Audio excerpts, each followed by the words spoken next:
Estamos en las oficinas de la revista Semana, en el norte de Bogotá. Y hoy me acompaña María Jimena Duzán, nuestra colega aquí en la revista, columnista, directora del programa Semana en Vivo. Pero la razón de esta entrevista, de este diálogo un poco inusual entre colegas y compañeros de trabajo, tiene que ver con que acaba de publicar este libro.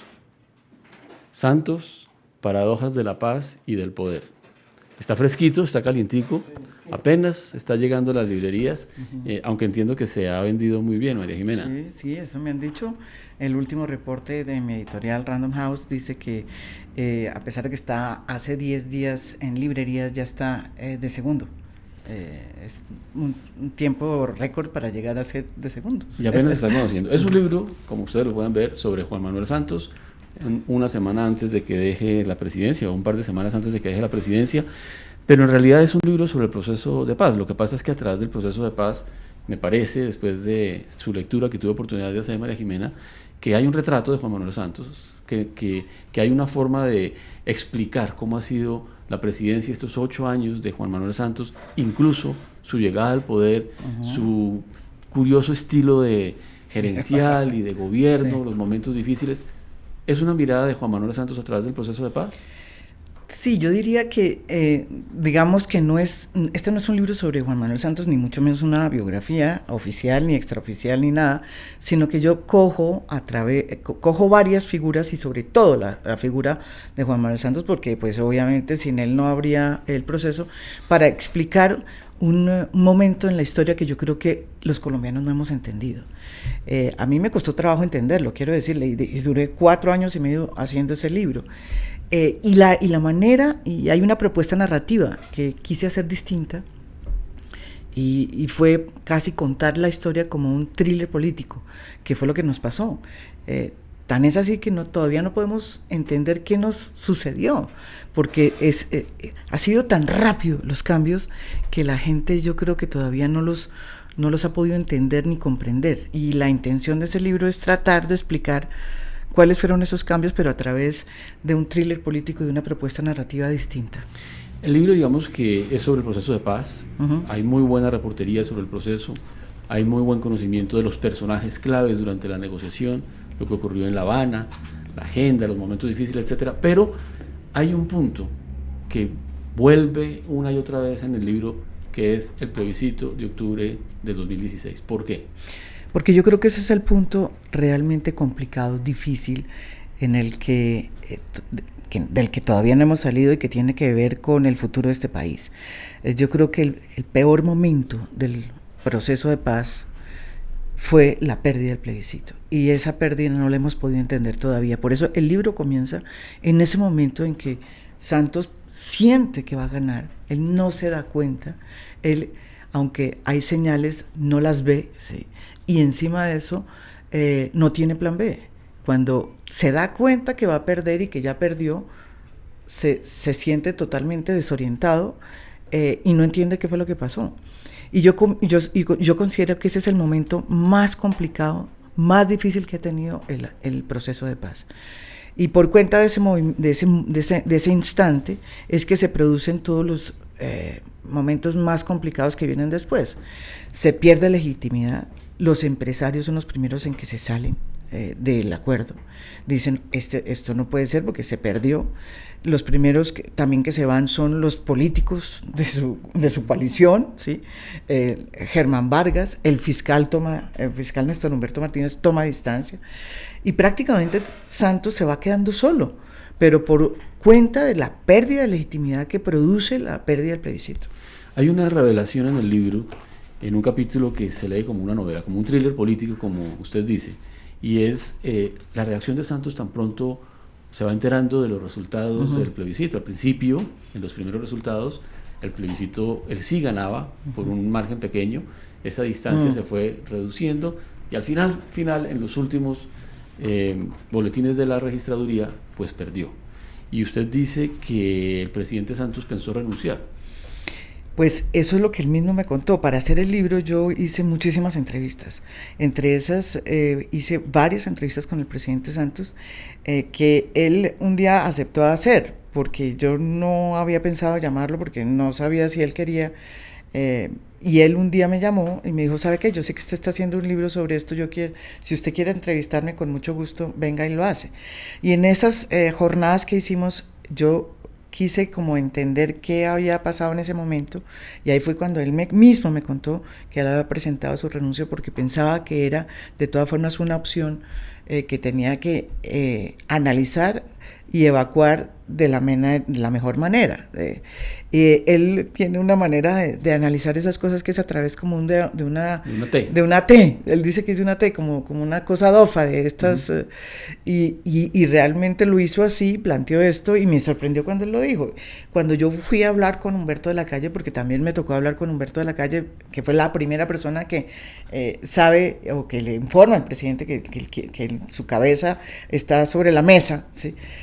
Yo le pregunté, ¿eso fue cierto? Me dijo, sí, efectivamente, él me dijo eso, pero como quedó en el libro, él no pudo contestar en ese momento, pero Humberto de la Calle sintió que lo hacía también pues por un prurito que había que decir o que hacer en ese momento, porque era obvio que ese tema estaba ahí. Inmediatamente ellos mismos, y sobre todo en su cabeza, el presidente Santos decidió que esa era una opción válida, pero que no podía adoptarse en ese momento porque era peor para el país. Y ahí se establecen una serie de consideraciones que terminaron echándole tierra a esa propuesta. Entre otras cosas, el criterio de Humberto de la Calle. Humberto de la Calle le dijo a Santos que esa no era una opción. Sí, y María Ángela, fueron varias personas, pero sobre todo Humberto y María Ángela dicen, no, usted no puede hacer esto. Entre otros le quiero decir por qué. Muchas de las personas que estaban ahí estaban pensando, bueno, y si el presidente renuncia, queda Germán Vargas, que en ese momento pues era reconocido por ser una persona bastante alejada del proceso. En ese momento tampoco se había declarado como enemigo número uno, que eso fue después. Después pasó eso, pero en ese momento Germán había sido bastante, no había hablado sobre el proceso, pero la gente, toda la gente que estaba ahí en ese momento, que eran todos los negociadores de paz, sentían que Germán no estaba de acuerdo con el proceso y les parecía que era un desastre. Inmediatamente la reacción de ellos, sin decir el nombre de Germán Vargas, fue, esto no puede pasar. Y María Ángela fue muy evidente en eso, y Humberto de la Calle incluso dijo, se nos puede esto volver mucho más complicado, y nos pueden acusar de perfidia, porque en ese momento lo más grave que estaba pasando era que había por lo menos, ¿qué te digo yo? 6,000 guerrilleros armados por toda Colombia, transportándose para llegar a las zonas de encuentro, ¿sí? Que iban acompañados por la policía, ¿sí? Internamente con ellos en las carreteras, y estratégicamente acompañados por el ejército. Entonces esto era absurdo, ¿sí? Todos sabían dónde estaban ellos, cómo se estaban desplazando a través de las cordilleras, de las selvas. Hay una frase que me llamó mucho la atención, que dice que mientras los guerrilleros y los miembros de la fuerza pública estaban juntos desplazándose a los sitios de concentración, el país político se estaba dividiendo de una manera como posiblemente nunca había ocurrido, por el sí y por el no en el plebiscito. Eso fue lo que pasó, es el día que se levanta la negociación, que es un día que yo describo mucho en el libro, que es aquella reunión de Río Negro, en donde finalmente el presidente Santos decide reunirse con Uribe, después de casi 1 mes y medio de negociaciones que se hacen en el Ministerio del Interior, unas negociaciones que fueron muy interesantes, quiero decir, yo sí creo que aportaron cantidades al acuerdo del Teatro Colón, así el uribismo o el no hubiese decidido levantarse antes de tiempo. O no antes de tiempo, sino que hubiera decidido levantarse sin acuerdo, perdón. Pero ¿por qué recuerdo esa parte de Río Negro? Porque la verdad es que sí hubo un intento para llegar a un acuerdo, ¿sí? Uh-huh. Y se hicieron varios avances, y se hicieron muchísimos avances, pero el día en que se levantan y en Río Negro no hay acuerdo, y ellos dos empiezan a tratar de hacer un comunicado conjunto, ¿no? Y la gente que los veía decía que esto es absurdo, el país dividido y estos dos tratando, ¿no? Uribe y Santos en Río Negro sentados en un rincón con sus iPads tratando de armar un comunicado que nunca pudieron armar porque pues, estaban completamente en dos orillas distintas. Ese mismo día se estaban llegando a las zonas de concentración por lo menos 7,000 hombres armados de las FARC con el ejército y la policía. Entonces era la contradicción más grande. Cuando se rompe el acuerdo con el no, prácticamente estaban listas las armas, o sea, las FARC estaban listas a entregar las armas, a entrar a las zonas con los corredores que se habían establecido con las Naciones Unidas y con el ejército y la policía. Entonces era el país de las contradicciones más absurdas, ¿no? Un momento que yo creo que, y considero, y lo retraté así, que yo creo que es como un momento que siempre hay que recordar, esa capacidad que hubo de entendimiento entre el ejército, las FARC y la policía, no la tuvieron a nivel político los grandes líderes de este país. O sea, los enemigos de la guerra que se enfrentaron durante 50 años estaban trabajando juntos. Ningún problema. Y los amigos de la política que habían gobernado juntos estaban totalmente polarizados. Es correcto, eso fue lo que pasó. ¿Cuáles eran los puntos, María Jimena? Aquí están en el libro. ¿Cuáles fueron los puntos que después del triunfo del no pudieron ser objeto de un acuerdo entre el presidente Santos y el expresidente Uribe? Pues mire, en muchos hubo muchos acuerdos. Por ejemplo, este tema de que los militares debían estar en la JEP fue motivo de casi un replanteamiento de todo lo que tenía que ver con el tratamiento de los militares. Entonces, no es cierto, como dice hoy la bancada del Centro Democrático, que no hay un tratamiento especial. Por cuenta de esa discusión del no, se hizo una parte especial de los militares, ¿sí?, y de la guerrilla. Hay un capítulo especial para militares. Incluso la Corte Constitucional acaba de hacer esa aclaración. Entonces, hubo cosas muy importantes que se hicieron en el acuerdo del Colón producto de las discusiones del no. Pero en dos cosas nunca se pusieron de acuerdo, que fue en la participación política y en el tipo de sanciones que había que hacer para las FARC, ¿sí? En eso nunca hubo un acuerdo. O sea, el expresidente Uribe siempre decía que las FARC podían entrar, incluso se dio en eso, que podían ir al Congreso. Antes decía que no podían ir, terminó diciendo que sí podían ir, pero solo una vez hubiesen cumplido las sanciones. Las sanciones pues pueden ser de 6 a 8 años, significaría que prácticamente unos señores que tienen 64 años pues no podrían nunca hacer política. Pero digamos, esa era la parte que era pues la base central del acuerdo, y la otra era el tema de la justicia transicional. Ellos consideraban que las sanciones no eran las sanciones que debían darse, y que y que tenían que tener cárcel, y que tenían que tener una serie. Esos dos temas nunca se conciliaron, esos temas siempre se quedaron así, y en esos nunca hubo acuerdo. Y en eso tiene razón el Centro Democrático cuando sale y dice que pues va a hacer las dos reformas en ese sentido, en esos dos sentidos. Quiero volver sobre ese punto, pero voy a hacer un paréntesis porque María Esther Vélez nos está viendo desde Nueva York y le manda a preguntar dónde puede comprar el libro. ¡Ay! Pues en Estados Unidos empieza a salir en Miami en versión español. Van a sacarlo en Miami. Me imagino que llegará a las librerías de Nueva York muy pronto. No hay versión todavía en inglés, pero estoy planteando la tesis de que próximamente la haya. La versión en español sí la van a tener en Nueva York en muy pocos días, porque va a llegar a librerías de español en Nueva York. El libro se vendió en toda América Latina, va a salir en toda América Latina, en España, en Miami, Nueva York y Los Ángeles, en versión en español. Una cosa que me llamó la atención es que claramente cuando usted escribe está pensando con mucha frecuencia en la audiencia externa. Hay elementos de contexto, hay notas de pie que dicen en Colombia la legislación establece tal y tal cosa, o en Colombia la costumbre.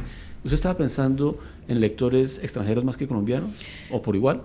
Pues es que cuando este libro me fue planteado, este libro me fue planteado desde afuera, y la verdad, pues cuando yo entendí que había que escribir un libro así, sí, me pareció interesante escribirlo no solamente para los colombianos, sino para que la gente de afuera entendiera qué nos pasó.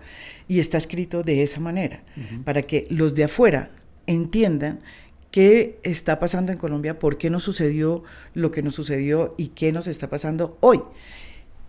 y por eso hay cosas que a mucha gente en Colombia le van a sorprender, pues Villavicencio, que queda no sé cuántos kilómetros de no sé cuántas, Ocaña, que queda no sé cuántos kilómetros de Bogotá, cuántas cordilleras tiene el país, porque todo eso lo explico también, pero yo creo que, ¿sabes, Rodrigo? Yo creo que es también una explicación para nosotros no conocemos mucho el país, o sea, cuando yo describo las selvas de no sé dónde, Bojayá, bueno, yo no creo que Colombia, ningún colombiano de los pocos o muchos que están escuchándonos ahorita, haya ido a Bojayá, ¿sí? O sepa dónde queda, o sea, Bojayá, no creo que hayan ido mucho, o Montes de María, no.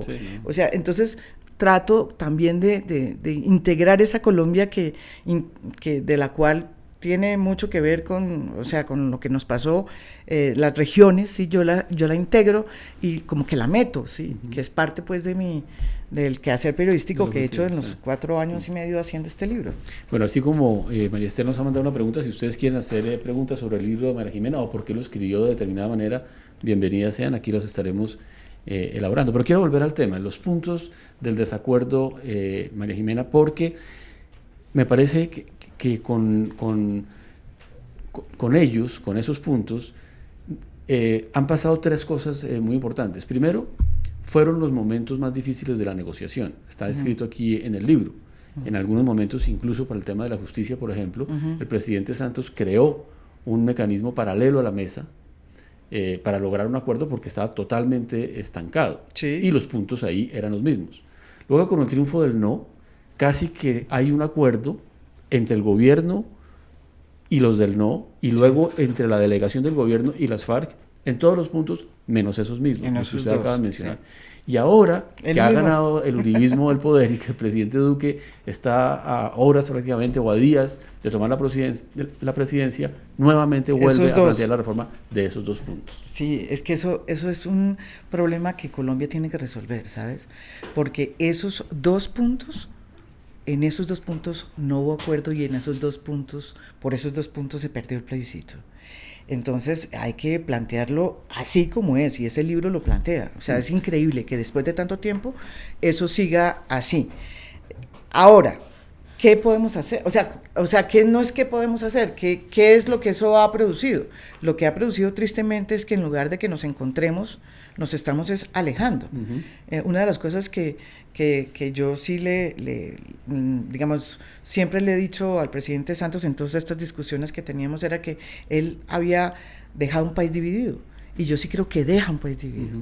Y en esos 2 puntos tan claves, porque sobre todo que ahora más que todo, o sea, son un poco difíciles de abordar porque están en el Congreso las FARC. Las FARC están en el Congreso. O sea, las FARC son parte hoy del Congreso. Así es. Y sin embargo, uno de esos puntos tiene que ver con eso. Es muy difícil la situación. Yo creo que estamos en un momento en que tenemos que buscar es la reconciliación política, ¿sí?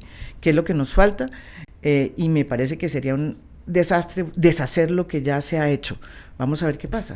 Lo que pasa, María G., es que a uno le llama la atención que el uribismo y quienes votaron por Iván Duque en alguna medida porque quieren rectificar esos puntos de la participación en política de las FARC y del tipo de penas que van a pagar los autores de crímenes de lesa humanidad, consideran que fue un asunto de voluntad política del gobierno. Y no fue así. En el libro queda muy claro que la negociación de esos 2 puntos fue muy compleja. Mira, fue una de las cosas más complejas. Es más, yo creo que las FARC cometieron un error que fue además fue 10.000 veces se lo plantearon los negociadores en La Habana. Les dijeron, mire, no se metan a las elecciones ni presidenciales ni de Congreso de este año. Prepárense para las elecciones del 2019, que son las elecciones de las regiones, donde ustedes podrían tener un espacio muy importante. Las FARC dijeron que no. Era casi como una imposición que ellos tenían, o no una imposición, sino que era como un objetivo que ellos tenían y no vieron, digamos, por cumplir ese objetivo no vieron, digamos, la situación macro. Y yo creo que ahí se equivocaron las FARC. Las FARC no estaban preparadas para hacer una campaña presidencial, como lo demostraron, y tampoco estaban preparadas para hacer una campaña al Congreso. En cambio, sí podrían haber estado preparadas si se hubieran esperado, hubieran mejorado su partido, tranquilizado las huestes, unido, porque están divididos. Todo esto que tienen que hacer cuando hay un nuevo partido, después de haber sido 50 años una guerrilla. ese fue el gran error de las FARC, y yo creo que hoy muchos de ellos deben estar diciendo esto que yo digo. No he comentado con ellos nada de eso, pero me parece que fue un error garrafal. Y eso se lo propusieron 10.000 veces la gente, Sergio Jaramillo, Cristo, en la mesa. Hasta el último momento dijeron, por favor, paren, esto no quisieron. Eso por un lado. Lo otro era el tema, digamos, de las cárceles, no de las cárceles, sino de cómo iba a ser ese tipo de sanciones, sí. Y de la simultaneidad de las sanciones con el tema de ir a la justicia y de ir al Congreso. Eso también se trabajó muchísimo y se plantearon cosas mucho más precisas que casi, digamos, terminaron en el levantamiento de la mesa. Y yo creo que esos dos puntos fueron puntos que sí quedaron en una situación complicada, digamos, porque no hubo consenso, no hubo consenso en el país, y tampoco, digamos, como que esos dos puntos representan lo que el país quisiera ver en ese sentido.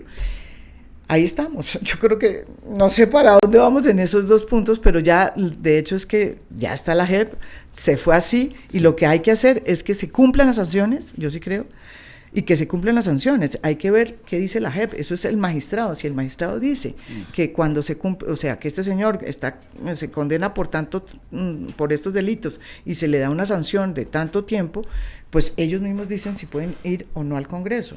Y yo creo que esa es como la decisión que estamos esperando nosotros de la JEP.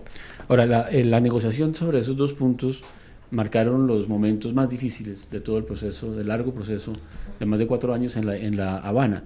Y hay uno de ellos, María Jim, que tú describes en el libro, sí. En el que el presidente, viendo que ese punto de la justicia no avanza, no se puede llegar a un acuerdo, decide nombrar un equipo paralelo para una negociación paralela. ¿Cómo fue eso? Cuando dices tú, cuando están en... Cuando el presidente envía a Manuel José Cepeda, a Juan Carlos... Bueno, pero eso es para la negociación de la justicia, claro. ¿Qué pasa? Es que durante un año entero, Sergio y su equipo tradicional de negociadores trata de negociar con las FARC un marco de justicia transicional impuesto desde el Congreso, y entonces las FARC dicen, no, es que un momentico, esto es una manera unilateral de negociar, nosotros no reconocemos ese marco que ustedes ya aprobaron en el Congreso, armemos uno nuevo. Y Sergio dice, no, y llega un momento en que se rompen las negociaciones, y ahí es cuando cuando Santos decide meter de nuevo a la negociación a Álvaro Leiva, que era su gran contradictor, digamos, era la persona pues que más, según digamos lo que se veía en La Habana, el que más estaba jalando las cosas para el lado que Santos no quería, y decide hacer las paces con Leiva de alguna manera, y lo invita a su casa, y ahí está apellido además de Enrique Santos y de Roberto Pombo, abren como un espacio ahí y logran meter a Leiva, y Leiva trae la idea de hacer una negociación completamente distinta con expertos, incluso americanos, ¿sí?, que toquen, digamos, todos los aspectos neurálgicos de lo que podría ser una nueva justicia transicional, distinta a la que se aplicó o que se aprobó en el Congreso, que era este marco de justicia. Y ahí es donde hay una cantidad de expertos que el país no conoce, y se lanza esta JEP, digamos, pero que tiene que ver con la Comisión de la Verdad, y que tiene una cantidad, y que es única en el mundo, ¿no? Eso es un experimento que se hace, y deciden montarla, y esa negociación es una negociación muy difícil, y es la que yo describo ahí. Ahí está Yesid también, Yesid Reyes, y entran, digamos, a hacer esta arquitectura de negociación, en donde se establecen una serie de salas, y se vuelve un poco engorrosa, digamos. Yo creo que quedó muy, muy difícil toda la estructura, pero bueno, es la primera que se hace en el mundo así. Lo de Yugoslavia no tiene nada que ver con esto, o sea, es un tribunal distinto a todos los que se han hecho, y esa fue la apuesta que se hizo. Pero quiero decir una cosa, fue una de las negociaciones más difíciles que hubo, y no fue como están diciendo, que es que fue una entrega a las FARC, no, fue una negociación muy complicada, que yo creo que terminó siendo producto de una gran, digamos, acuerdo entre las partes, donde las dos partes se dieron, y yo creo que se dieron sin duda mucho más las FARC. Es todo lo contrario a lo que dicen, ¿no? Que es que fue una entrega no, esto fue una negociación muy larga y que terminó con muchísimos problemas y que terminó finalmente bien, pero fue la peor de todas, ¿sí? Pero terminó finalmente bien, pero por un camino largo y tortuoso, porque después de que se llega a un acuerdo, sí, y el acuerdo se lo presentan al jefe del equipo negociador, Humberto de la Calle, y a Sergio Jaramillo, a ellos no les gustó.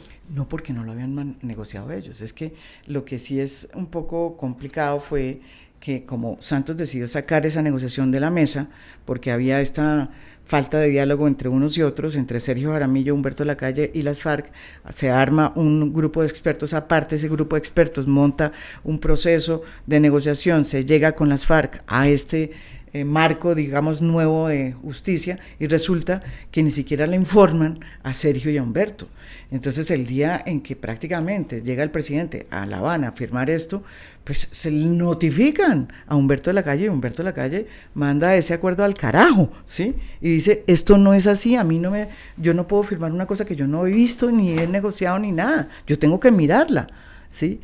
Y ahí comienza otro proceso, que es de hecho, perdón, le interrumpo, sí. Humberto de la Calle firma, en desarrollo. Pero agrega, este es un acuerdo en desarrollo. Y después se reabrió la negociación, unos meses más, un par de meses más. Duraron 2 meses más, imagínate, en negociaciones. Y se hicieron unos cambios sustanciales, que están en el libro. Sustanciales, como por ejemplo, el fuero de los presidentes. El fuero de los presidentes estableció que los presidentes tenían fuero y no iban a la JEP. Es decir, que los expresidentes mantienen la fórmula que está contemplada en la Constitución y no podrían ser llevados a la JEP. Exactamente, esa es Pero una esos de las puntos tantas. me parecen muy relevantes, María G., porque son los mismos que hoy en día son objeto de gran debate entre el uribismo y los defensores de los acuerdos. O sea, eso demuestra, esta descripción, digamos, de lo compleja que fue la negociación de esos puntos, demuestra que no hubo intenciones, digamos, que no faltaron intenciones de parte del gobierno del presidente Santos y del equipo negociador de lograr lo que hoy siguen pidiendo los uribistas, y simplemente en ese momento no se logró, y tampoco se logró en la renegociación después del no.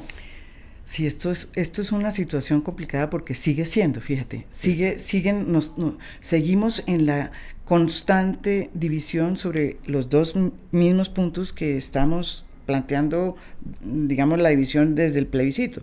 Entonces, pero con una connotación distinta. Este es un país distinto, Rodrigo, que es lo que yo muestro aquí. Yo creo que este no es el país del sí y el no. Este país ya cambió.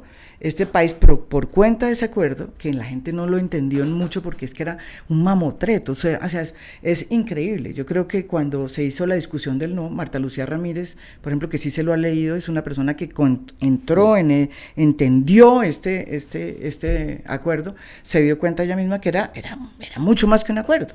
Y lo mismo lo entendió el propio expresidente Uribe, que se sentaba todos los días, quiero decirle, y se lo leyó todo. Álvaro Uribe se lo leyó todo y entendió el acuerdo. Los detalles. En eso es muchísimo. Sí. Y eso se ve en el libro. La gente decía, incluso hay una frase diciendo que la gente decía, cuando oía a Álvaro Uribe en esas reuniones, decía, Álvaro Uribe conoce mejor el acuerdo que el propio Juan Manuel Santos, porque realmente lo entendió perfectamente y lo asimiló, y lo mismo Marta Lucía Ramírez.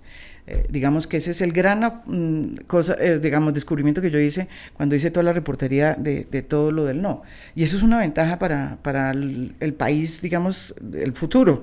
Hay gente que piensa que eso no es bueno. No, fue buenísima esa negociación del no, así nosotros no hubiéramos encontrado un acuerdo, porque obligó a los del no a meterse en el acuerdo, y lo entendieron, ¿sí? Iván Duque estuvo en ese acuerdo, Carlos Holmes estuvo en ese acuerdo, entonces ellos lo conocían. Marta Lucía, vicepresidenta, que hoy es vicepresidenta, Iván Duque, hoy el presidente electo, imagínate. Ellos eran los que comandaban esa, digamos, eran los más representantes, los grandes representantes del uribismo. Y lo mismo Carlos Holmes, que es hoy el canciller. Entonces, digamos, eso es una cosa que a mí me da esperanza para que ellos, yo sé que ellos entienden en qué estamos, pero ¿a dónde iba? Yo creo que sí somos un país muy distinto, y eso lo probó las elecciones del 11 de marzo, lo probó lo que pasó después en la segunda vuelta, y lo que está pasando hoy lo que está pasando hoy con el expresidente Uribe, lo que está pasando desde hace una semana con el presidente electo, que tiene una serie de problemas que le están surgiendo de gobernabilidad en el Congreso, a pesar de que ganó, ¿sí? Todo eso es nuevo, y yo no sé si es bueno o es malo, pero es nuevo, ¿sí? Y yo creo que eso hay que rescatarlo, y eso tiene que ver con el acuerdo, ya no, sin Santos ya se fue. Ya no tenemos que echarle la culpa a Santos ya se fue, ya no hay una pelea entre Uribe y Santos, esa pelea se nos desapareció.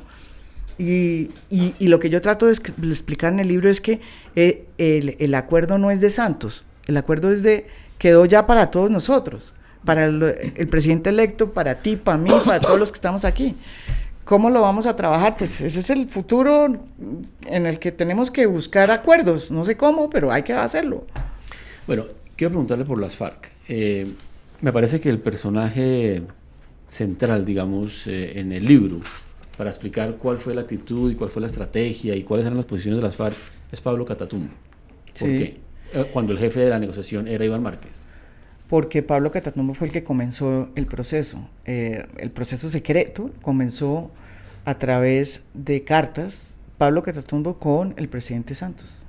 Entonces me pareció que era interesante rescatar el perfil de ese personaje que además tiene la misma edad que el presidente Santos, pero que pertenecen a dos Colombias completamente distintas. Pues imagínense, uno era miliciano de las FARC, jefe de las milicias de las FARC, y el otro era un señor que pues había estudiado en el colegio, un colegio privado de Bogotá, que después estuvo pues en Europa, en un cargo muy importante en la Federación de Cafeteros, después hizo y resulta que son dos Colombias completamente distintas que se encuentran y hacen entre ellos dos, o por lo menos establecen los puentes para encontrar la solución a un conflicto. Me parecía que era una historia que yo tenía que contar. ¿Por qué se encuentran? ¿Por qué se encuentran? Esa es una muy buena pregunta. Pues había un antecedente, está contado en el libro, incluso antes de que terminara el gobierno de Álvaro Uribe, de contactos a través de Henry Acosta. Claro, pero bueno, es que los primeros contactos los hace, para sorpresa de todos los que nos están oyendo, un señor que se llama Álvaro Uribe, siendo presidente. Con las FARC. Con las FARC los hace de esa manera y los hace muy, precisamente está contado aquí a través de Frank Pearl y de Henry Acosta, que es digamos que es como el facilitador que él mismo se presta a establecer esa relación entre Pablo Catatumbo, que era su amigo, que conoció un día por X o Y razón, y él se ofrece, dice, mire, yo me sirvo para ser facilitador para establecer una relación entre Uribe, el presidente Uribe en ese momento, y las FARC, a través de Pablo Catatumbo. Ahí comienza, digamos, una relación que hereda Juan Manuel Santos.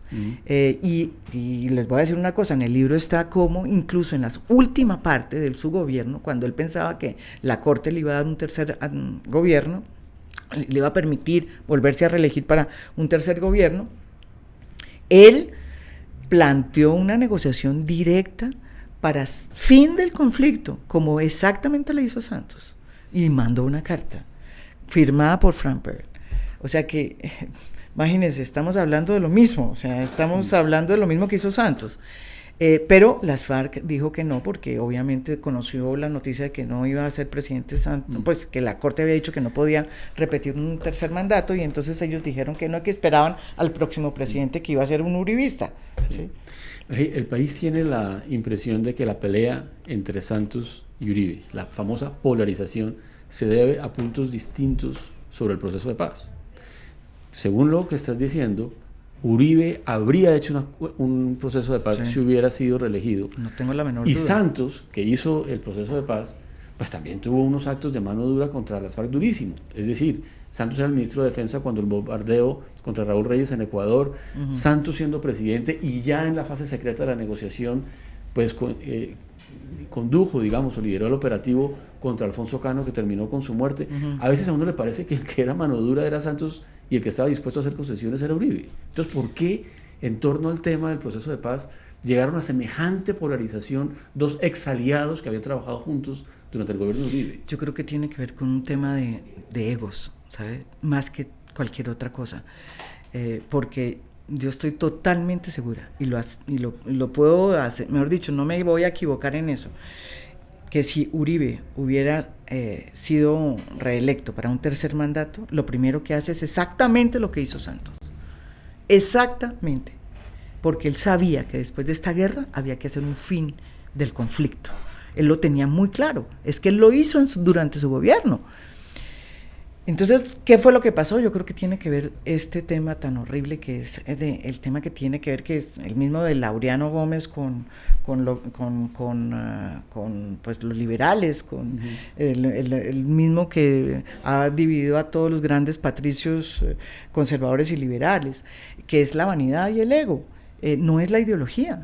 Yo no creo que haya una diferencia ideológica entre Juan Manuel Santos y Álvaro Uribe, quiero decirlo así, no creo, no la veo.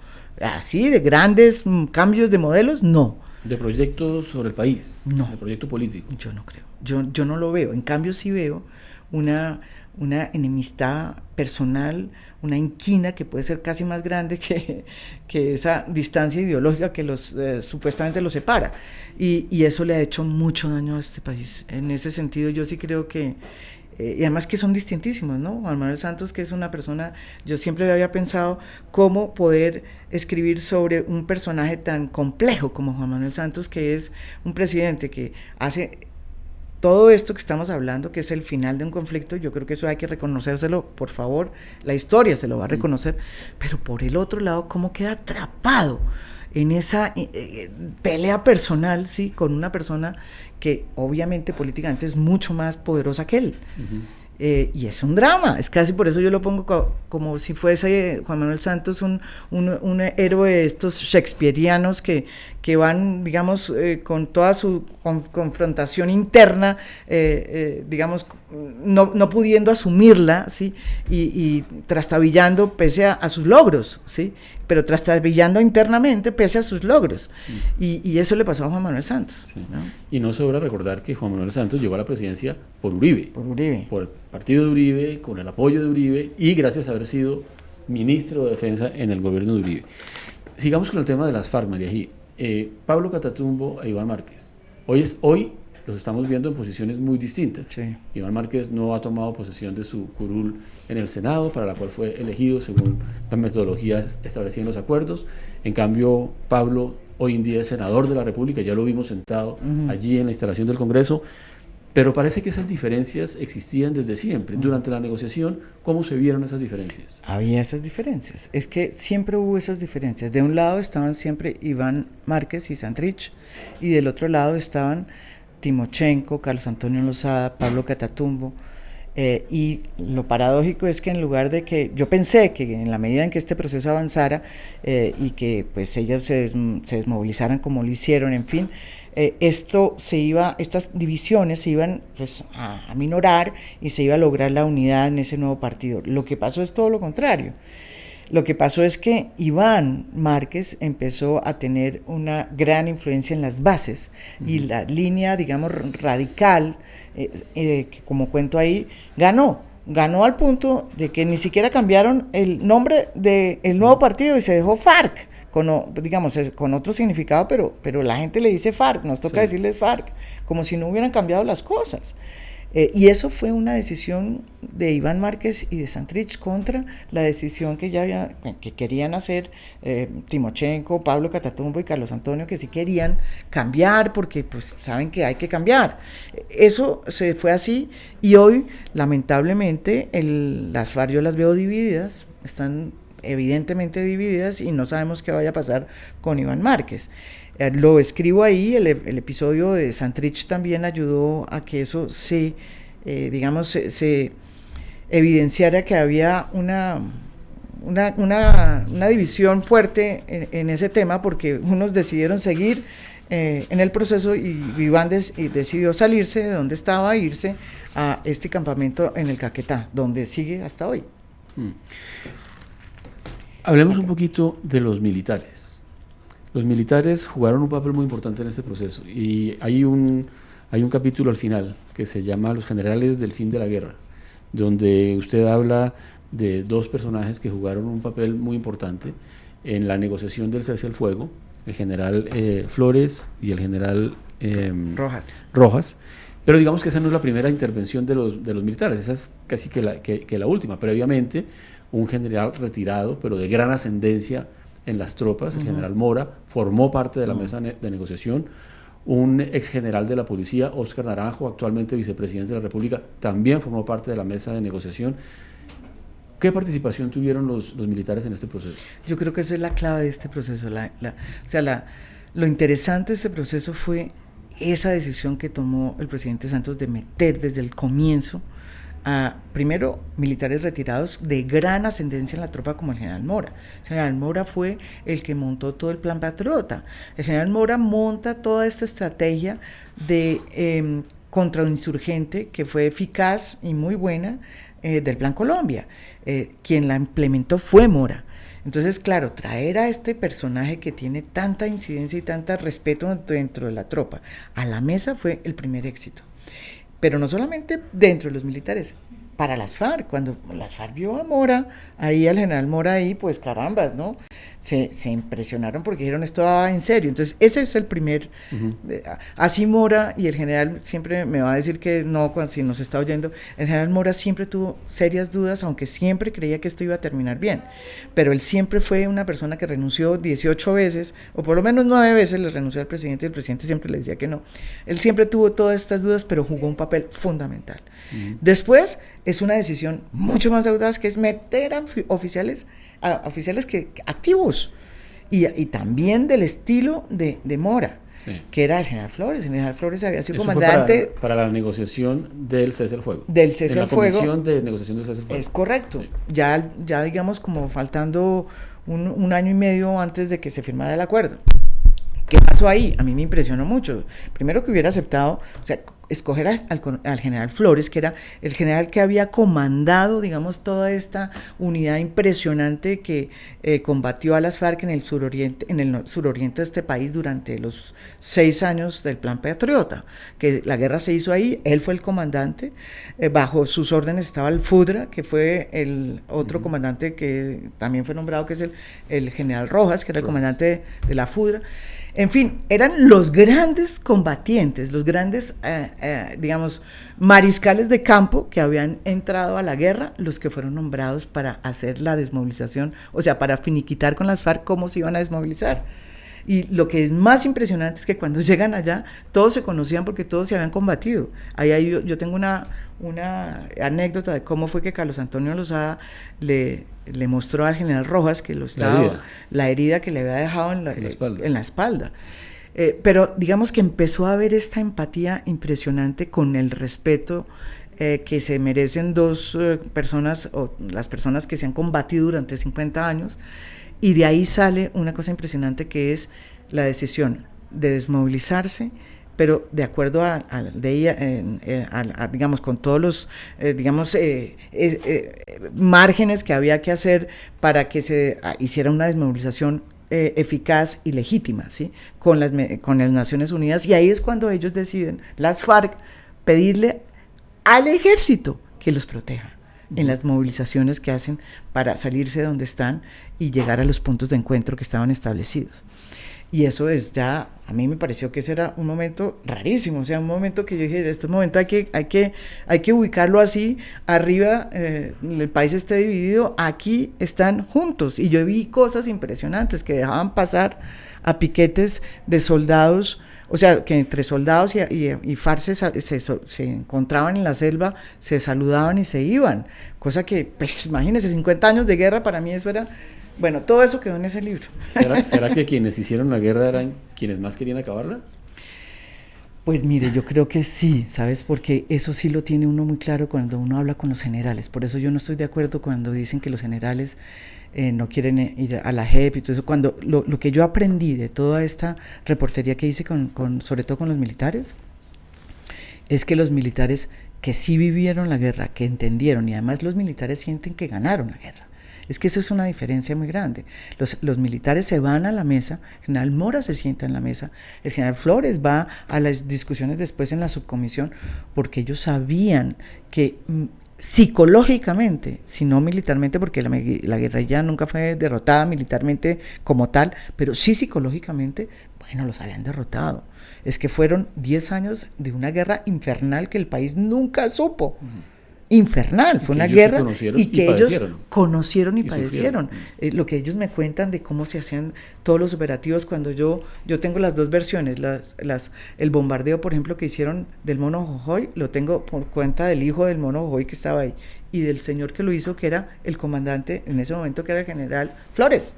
Y los dos, a los dos se les salen las lágrimas. Entonces digo yo, porque fue dramático para los dos. Y esa es una guerra que nosotros no vimos. O sea, la guerra se vio por televisión y esa guerra no se recuerda.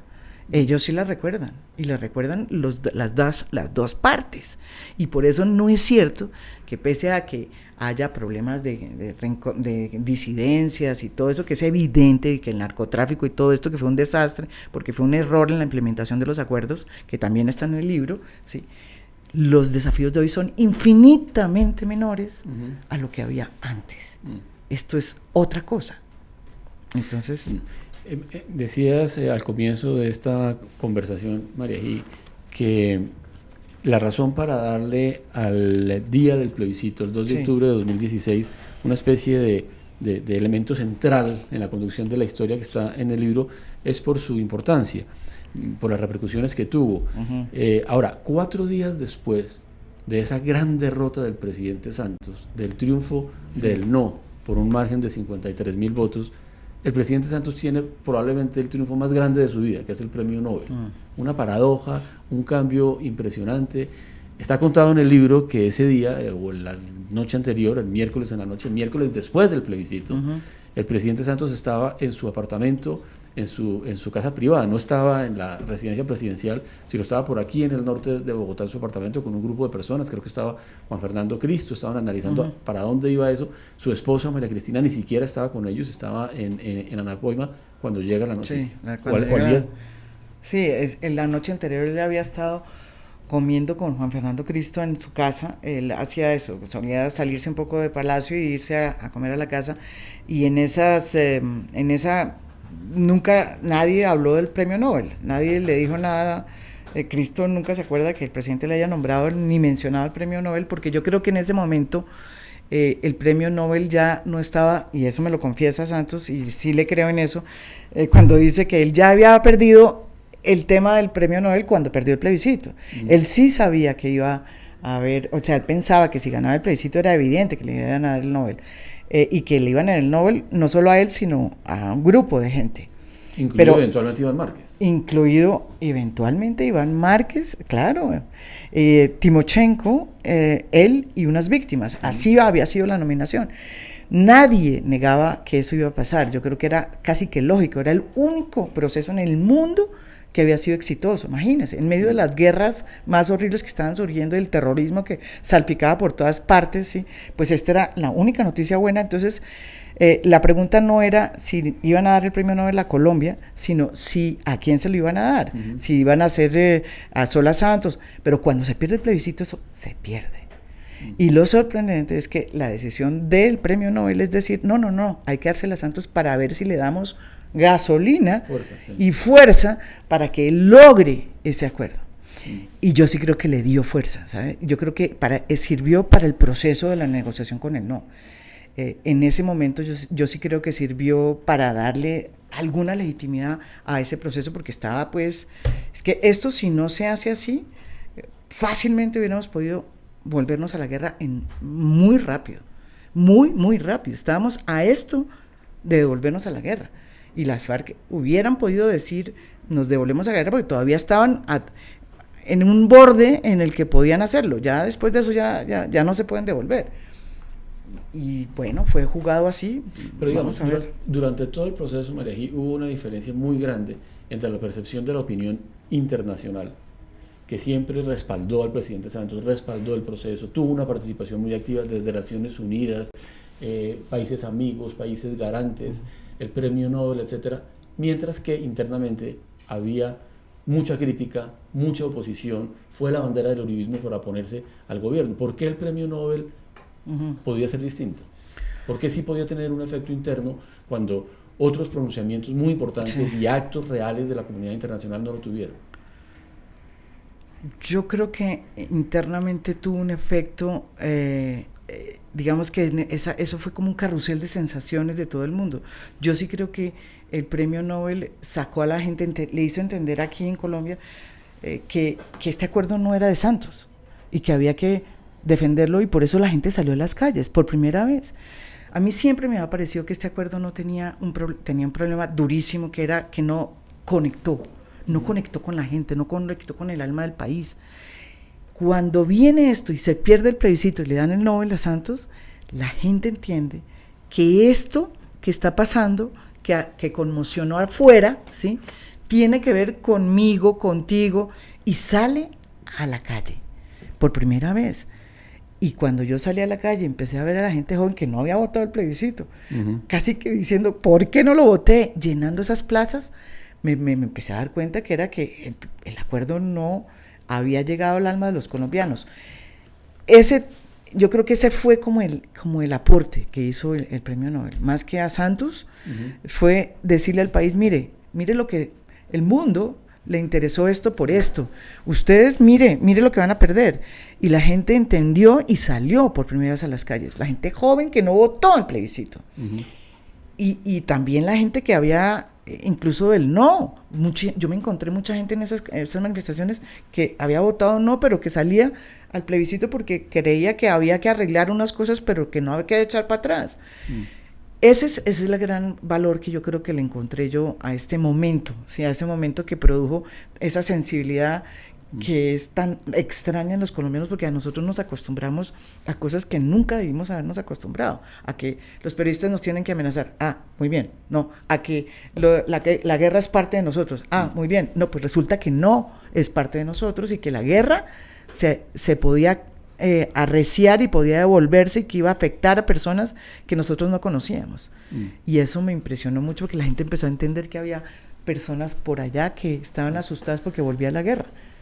Ahora, en el capítulo en el que cuentas cómo fue el premio Nobel, cómo recibió el presidente Santos la decisión, cómo fue a recibirlo, etcétera, ese capítulo se llama Un Nobel sin paz. Sí. Y ahí es donde decidiste incluir unos relatos que a mí me parecieron muy conmovedores sobre algunas de las víctimas de la guerra. ¿Por qué razón ahí? ¿Por qué razón ahí? Porque yo creo que en el fondo esto sí se hizo, o sea, porque yo creo que las historias de las víctimas, hay veces se nos olvida. O sea, como nos acostumbramos a la guerra, ¿sí?, se nos olvida que el hecho de que ya no haya esa guerra, que fue lo que produjo estas víctimas, pues no importa volver a ella, ¿sí? Como no tenemos esa noción de qué fue lo que nos pasó, cómo fue la guerra, pues no importa volver a ella. O sea, yo oigo colombianos que dicen, ay, sí, esta guerra, que es que mira cómo seguimos. No, es que la guerra no, es que la guerra que vivimos en este país, que nadie conoce, la vivieron estas víctimas, ¿sí? Y fueron las FARC las que infligieron esa guerra, fueron los paramilitares, fueron agentes del Estado.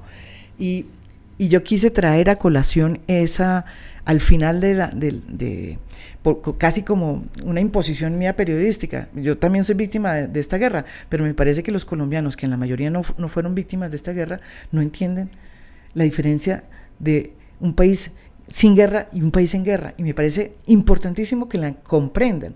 Y yo conocí personas y fui a sitios como Bojayá a ver cómo las víctimas habían asumido este proceso, y me impresionó cómo aprendí de ellas. O sea, cómo fue esa ceremonia de perdón que fue exigida por las propias víctimas de Bojayá, las FARC. Cómo las FARC entraron casi, pues mejor dicho, se sentían pequeñitas, ¿sí?, sin sus armas. Cómo el pueblo les hizo saber el dolor que les había causado. Y cómo desafortunadamente las víctimas, asustadas por los medios, no sé qué, no quisieron hacer esta ceremonia pública. Pero yo quería era sacar digamos, realzar las víctimas. Y entonces hice ahí perfiles de no solamente de Leider Preciado, que es una de las personas que estuvo, o sea, víctima de la masacre de Bojayá, hecha por las FARC, también de la familia Turbay, a través de Claudia Turbay, que fue impresionante. Las FARC prácticamente, mejor dicho, desapareció a su familia, ¿sí? Y expliqué cuál era el contexto. Antequera, José, que José es un tipo muy especial, es una persona a la que quiero mucho. Y los falsos positivos, que es una parte realmente conmovedora en este libro. Es una de las páginas que a mí más me llegaron, porque si bien es un lamentable proceso que conocemos desde hace mucho tiempo, pero no se conoce mucho. Está descrito de una manera muy completa y muy impactante. Pero fíjese que los falsos positivos también lo hemos minimizado mucho. O sea, le pusimos nosotros falsos positivos. Es que no son falsos positivos, son asesinatos. Son ejecuciones extrajudiciales. En cualquier otro país eso tendría otro nombre. Los mismos medios nos acostumbramos, sí, son falsos positivos. No, de gente que que fueron asesinados, ¿sí? Que eran colombianos, desempleados, lo que sea, pero que no justifica para nada. Y en el caso de Fray Leonardo eran personas discapacitadas. O sea, que es impresionante. Y los volvieron jefes de bandas, que nunca fueron.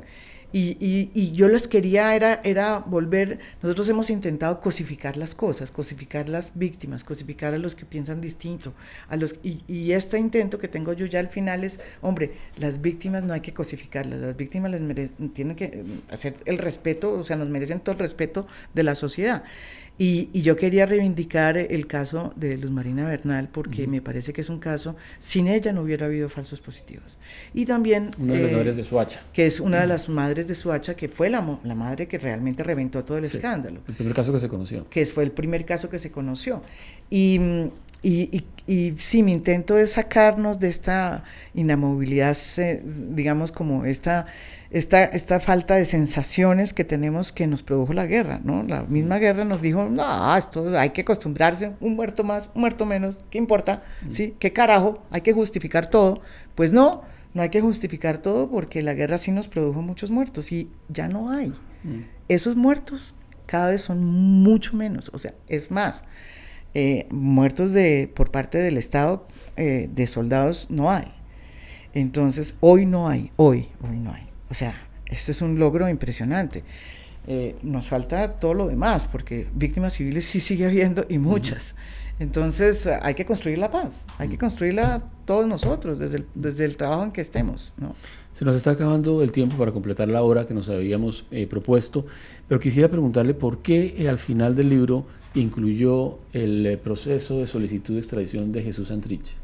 Porque me parece que es un capítulo muy interesante que muestra la soledad del presidente Santos, y también la situación, digamos, política interna de las FARC. Nunca me imaginé que iba a ser esa la manera como iba a terminar un partido nuevo como las FARC, pero tampoco me imaginé que nunca iba a ser esa la manera como el presidente iba a ser tratado, por no solamente el fiscal general de la nación, sino por la embajada norteamericana. Prácticamente fue sacado de cualquier información gubernamental, lo que sea, considerado casi, pues, voy a decir una palabra, pero como si fuera realmente castrochavista, o sea, como si no fuera confiable. Como si no fuera confiable. ¿Qué es esto? Es el presidente de la República. Y fue tratado de una manera que me parecía interesante mostrar, porque es un momento en que se demuestra el costo que asumió el presidente Santos, y era un excelente ejemplo para reflejar, digamos, los grandes desafíos que enfrentó Santos, sus errores, sus equivocaciones, y me parecía que era una manera interesante de terminar una cosa que no se ha terminado. Sí. Eso fue, nomás. Sí. No se ha terminado y todavía no sabemos cuál va a ser el balance para el presidente Santos, que finalmente es el eje central. El libro tiene por título su nombre, en la carátula hay una fotografía de él. ¿Cómo va a quedar de Santos, María Gía? Hay gente que piensa que la historia va a ser más benévola de lo que ha sido la opinión pública en el corto plazo. No sé, eso todavía no me atrevo a decirlo. Yo creo que hay que reconocerle a Santos muchas cosas, porque entre otras, pues, haber hecho este acuerdo de paz, tiene muchos errores en la implementación. Yo creo que deja un acuerdo con ciertos grandes vacíos en la implementación, Pero yo en el libro trato de hacer una comparación con Gorbachev. Gorbachev es una figura muy curiosa. Yo me leí una excelente biografía de Gorbachev haciendo este libro, en la que se decía de un periodista norteamericano, creo, que decía que Gorbachev tenía siempre este karma, ¿no? De ser el hombre que pues cambió la historia de la Unión Soviética, pues acabó con la Unión Soviética, con el régimen comunista, acabó con el comunismo y con la Guerra Fría, diría yo. Pero es una persona muy discutida, cuyo legado es muy discutido dentro de Rusia hoy en día. Yo no sé si Santos va a hacer eso, pero si va a ser nuestro Gorbachev o no, sí. O si va a ser nuestro Churchill, como él quisiera ser. No tengo todavía eso claro. Bueno, y finalmente hay dos preguntas de Edith Rosso Álvarez y de Stephanie Rojas Morales que coinciden en preguntarte por Iván Duque. ¿Qué crees que va a ser el futuro de los acuerdos con Iván Duque? También es muy incierto, ¿sabes? Yo no sé todavía, no me atrevería a decir qué va a pasar. Es parte del problema, ¿no? Yo creo que esta incertidumbre de no saber qué va a pasar está reflejándose en muchísimos hechos políticos que le están dificultando su gobernabilidad. Yo creo que en temas como, por ejemplo, el punto 1, ya hay claridad de que a él no le interesa seguir adelante con esos temas. El catastro multipropósito, todo el tema de los PEDET se los quiere replantear. Hay muchísimos replanteamientos que a mí me afanan, comenzando por el de la ley de restitución de tierras, que también quieren reformar. No sabemos, ese es uno de las discusiones e incertidumbres que mucha gente tiene, que todos los colombianos quisiéramos que el presidente Iván Duque nos aclare lo más pronto posible. Sí. Pues muchas gracias, Marají. ¿Por qué le dedicaste el libro a Matilde, tu hija? Ay, porque Matilde, que tiene 22 años, yo la ponía siempre, yo quería escribir un libro para que la gente lo entendiera, ¿sí? Para que la gente joven lo entendiera, porque me parece que con esas me conecto muy bien, con esa gente joven que entendió bien como este nuevo ambiente. Pero me parecía que era difícil explicar un proceso de paz tan complicado, que es como, no es un proceso de paz normal, sino que es casi que un tratado de un país nuevo que quiere hacer a través de unos nuevos planteamientos. Entonces la ponía y la sentaba, yo terminaba un capítulo y se lo leía, y Matilde se sentaba ahí, me escuchaba y me decía, no te entiendo esto, no te entiendo esto, no te entiendo esto. Entonces yo trataba y así fue, y o sea, una cantidad de tiempo que ella también que me dedicó, y por eso se lo dediqué a ella, para tratar de yo entender y explicar mejor el libro. Me sirvió mucho ella. Pues muchas gracias, ha sido muy interesante, muy agradable, Marají, conversar contigo sobre este libro que realmente es un gran éxito. Tuve la oportunidad de leerlo ya, de leerlo con mucho cuidado, y me parece que logra explicar ese complejísimo proceso de paz que acabamos de vivir, y tal vez nos da algunos elementos para entender qué es lo que puede pasar hacia adelante. Gracias, Marají, gracias a ustedes, espero que estén atentos para próximos Facebook Lives que haremos aquí desde la revista Semana. Buen día.